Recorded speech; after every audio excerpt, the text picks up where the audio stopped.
Hey guys, welcome back to our YouTube channel. Guys, if you have not subscribed to our YouTube channel, this is the perfect opportunity, so consider doing it. If you are new here, wadau, welcome. If you're returning back, thank you so much for coming back. I really appreciate you for doing so. Guys, today I am going to do a conversation that I've done in the past. It's one of the conversations that I've done, but I had pushed it forward because I knew I would do it again. So I wanted to tell you about the people we employ in our houses and the challenges that we've had. I know I have shared a bit of challenges, but I have employed several of them, so I know there are several challenges that we've had in the past.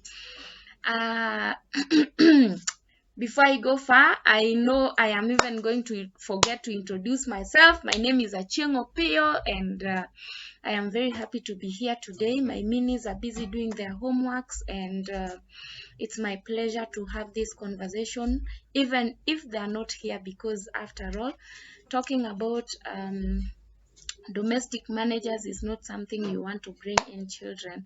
You want to keep them as far as you can so that you're able to talk about some of these things, because there are challenges that you might not even want them to hear about. Anyway, guys, when you're bringing in someone into your family, that is someone who has been brought up somewhere else. You have your culture in your house, they have their own cultures from wherever they are coming from. And I'm telling you the truth, it is not an easy thing that you bring someone and they fit comfortably. Before they get to fit, they will have to learn. And they could get something we call culture shock. For example, assuming you bring someone from the village and bring them to the city, there has to be a difference in the way things are done. So things will completely be different. They are used to this, they are not going to see that in the city. They are used to this, that is not there in the city. So very few things will tally, and very few things will be the same. So I remember I brought someone from right from the village. The girl came from Western, yes, from Western, from Kitale. And that girl, the first day that she came, there was a red flag. But I was too desperate, and I confess, too desperate to see the red flag and act on it.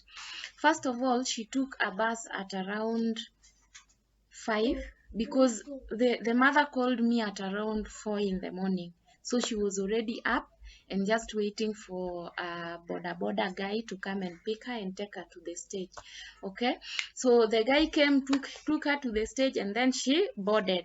At around 6, she had not arrived in Nairobi. At around 6. Was she coming from Uganda? Was she coming from another country?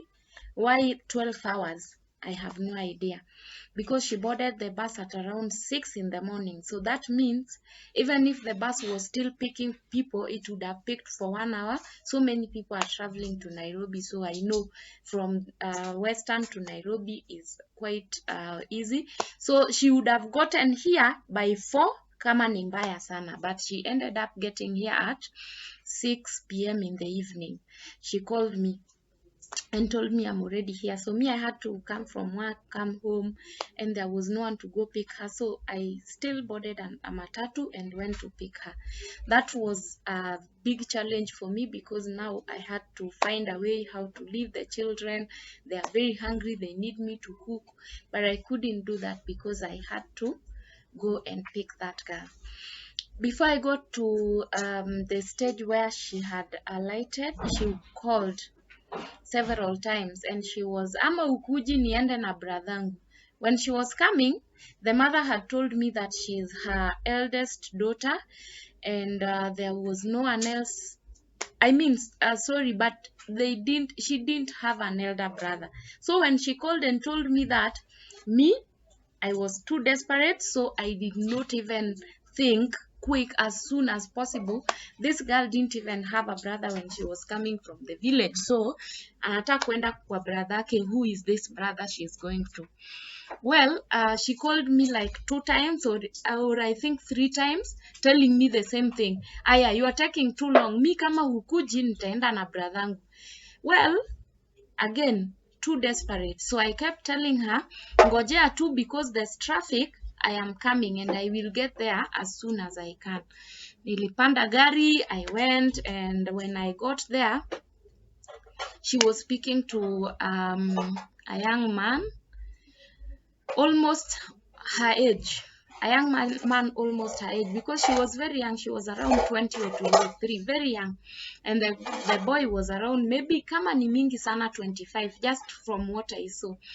And I was like, okay, so who is this? In fact, I was very blunt with her. Nikamuuliza, aya, you've even come with your boyfriend? Then she was like, no, that's not my boyfriend, that's my brother. And I was like, oh, okay, so you even have a brother? Yeah, he's my elder brother. Another red flag, okay? Ameniambia that's her elder brother, and I was told she doesn't have a brother. I mean, she's her mama's oldest child. Well, that was a crazy one, because when I told her let's go, they were whispering things to each other and smiling so closely. If you have not subscribed to our YouTube channel, guys, I don't want to speak too much. Please give us a subscription, a thumbs up, a comment, and don't forget to share. While we were coming home, we got home, and after 2 days, because she came on Thursday, so after Thursday and Friday, she came on Wednesday night. So after Thursday and Friday, she told me Friday night that she wants to go to her brother on Saturday. And I was like, wow. So you came to visit your brother, or you came to work? Another red flag, okay? Red flag. She came here on Wednesday, Thursday, Friday, and Saturday, and Friday night, amelala twice. So on Friday night, she's telling me how she wants to go and visit her brother on a Saturday. Normally, we give offs on Sundays, right? But this one, she wanted to go on a Saturday. So I was like, what? This one didn't come to work. This one came to visit her brother or something. Or maybe she came to get married. I don't know. Another red flag. But what did I do? I called the mother. I told her, and the mother was like, don't. Hata usimpe off, hiyo off, because hatuna relative huko Nairobi. Then I was like, okay, so the two are speaking different things. Another red flags. Too many red flags, but I am too desperate to see this. Okay?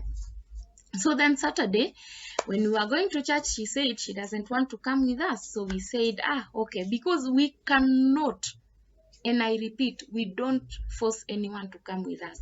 If you want to come, fine. If you don't want to come, that's still up to you. You decide on what you want to do.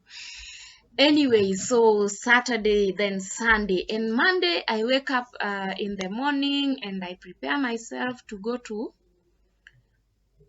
the office. And yes, the kids were on a half term or something, so they didn't go to school that day. So simi nimeenda kazi, and I am like, I know I've left someone in the house. Before then, I had bought a phone for my brother from Jumia, 13,000 shillings, and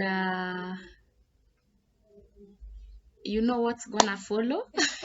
If you have not subscribed to our YouTube channel, please take this opportunity, hit the subscribe button, the notification bell, so that every time we give you a notification, every time we post a video, you are able to see that we posted a video, and you don't miss out onto these beautiful conversations. I believe the conversations are insightful, and they give you, you get to know something, at least a thing in a day, guys. So when I went to the office at around 12:30, I went for a walk. I left my phone in the office. I mean, I locked them up, and I just went for a walk. because normally I want to go for a walk and I just don't want to have my phones distracting me on the road. I want to have a personal time. So I went. When I came back, I had a million missed calls, okay? And I panicked. I didn't see that I had not saved that number that had called me severally. But still, I felt like, what's going on? So that missed call was followed by a message, and the lady that had sent me a message was like, hi, I am Mama so and so, and your kids are hungry and there's no one to take care of them. I felt devastated because I was like, but there was someone when I left the house, and I had even called at around 10, just to make sure that she was fine with the children. And yes, so I was like, okay, and the person I left, where is she? The person has left. I didn't even think that she had left. I mean, the only thing that I told God is, thank you, Lord, they are just hungry, but wako. Unasikia? Wako tu na njaa, lakini wako. Because the next thing that would have scared me most is if they were not there.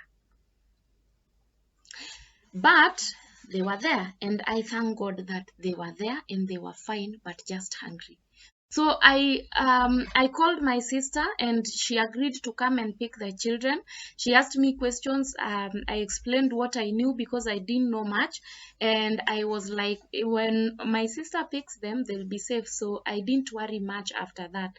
And I never even bothered to check, did she steal anything? But well, to my surprise, she had stolen the phone, and me, I didn't think about it. So my sister was like, and the phone?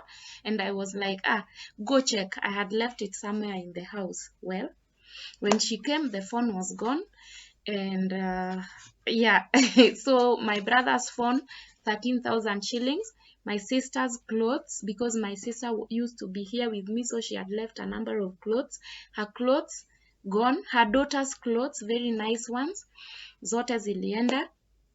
The girl that came to work for me, she had a child, so she stole clothes. She stole those for my sister and those for her child. We didn't realize that immediately, but we did later. We spoke to the people who had given who had connected us, because before you get someone has to connect you. So through connections, we had gotten her, and we spoke to those people that had connected us, and they went back to her home. When they went back to her home, okay, before she went back, we used someone who could speak their language to call the mother. And when the mother was called, she was told, we had called the mother 1,000,000 times to tell us if she knows where the girl is, but she said no. So when the mother was called by someone else who could speak their language, and told that we are looking for so and so because we have a job for her, she was very happy, and she was like, aya, hata ndio huyu hapa, speak to her. Okay. She didn't know that it was a trap, but yes, it was a trap, and she was trapped. So those ladies that had connected us with her went knowing that the girl was home.